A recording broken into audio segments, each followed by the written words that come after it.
Hello বন্ধুরা, চলে এসেছি তোমাদের সাথে আজকে আরও একটা ভিডিও নিয়ে।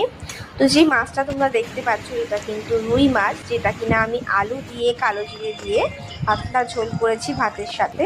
তো চলো তোমাদের সাথে রেসিপিটা শেয়ার করে নিই।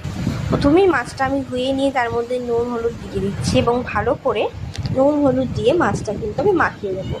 তো মাছটা মাখিয়ে নিয়ে কিছুক্ষণ রেখে দেবো, আর অন্যদিকে কাঁচা লঙ্কা, আদা, রসুন, পেঁয়াজ আর টমেটো সব অল্প পরিমাণ করে দিয়ে একটা পেস্ট বানিয়ে নিয়েছি। তো তারপর তেল গরম করে নিচ্ছি কড়াইতে, এবং গরম হয়ে আসলে তার মধ্যে কিন্তু আমি এক এক করে মাছ দুটো দিয়ে আমি মাছ দুটো ভালো করে লাল লাল করে ভেজে নেব। আজকে আমি এই দুটো মাছ দিয়েই করবো, যেহেতু আমি আর আমার হাজব্যান্ডই রয়েছি আজকে, তো আমাদের এই দুটো মাছই কিন্তু দুজনের হয়ে যাবে। তো দেখো মাছগুলো আমি ভাজা করে নামিয়ে নিয়েছি একদম। আর সেই একই তেলে এবার কিন্তু আমি কিছুটা ছোট ছোট করে আলু কেটে নিয়েছি, একদম সরু সরু ঠিক এইভাবে। এটা আমি একদম গোল্ডেন ব্রাউন করে একটু ভেজে নেব। ভেজে দেখো আমি এটাও কিন্তু তুলে নিচ্ছি। এরপর আমি যেটা করব সেটা হচ্ছে, সেই একই তেলে কিন্তু আমি ফোড়ন হিসেবে ব্যবহার করছি কালো জিরে।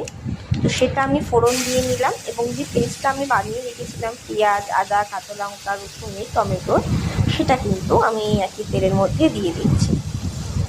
দিয়ে এটাকেও কিন্তু আমি ভালো করে ভাজবো যতক্ষণ না পেঁয়াজের রঙটা একটু ব্রাউনিশ হয়ে আসছে। তো তারপর আমি কিছু মশলা যেমন জিরে গুঁড়ো, ধনে গুঁড়ো, নুন, হলুদ আর অল্প পরিমাণে একদম চিনি দিয়ে মশলাটার মধ্যে দিয়ে দিচ্ছি। দিয়ে আমি পুরো মশলার সাথে কিন্তু মিক্সারটা ভালো করে কষিয়ে নিচ্ছি।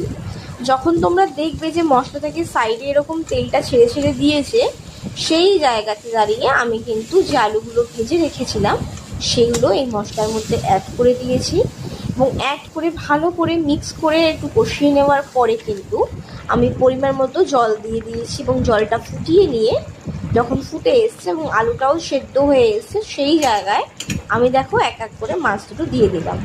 তো মাছ দিয়ে কিন্তু আমরা একটু ভালো করে ফুটিয়ে নিয়ে যখন দেখবো ঝোলটা এরকম গাঢ় হয়ে এসছে, তখন সেই জায়গায় ওপর থেকে হালকা অল্প একটু গরম মশলার গুঁড়ো ছড়িয়ে দিলাম। দিয়ে এটাকে ভালো করে আমি মিক্স করে নিয়ে তারপর কিন্তু এটাকে আমি গরম গরম নামিয়ে দিয়েছি।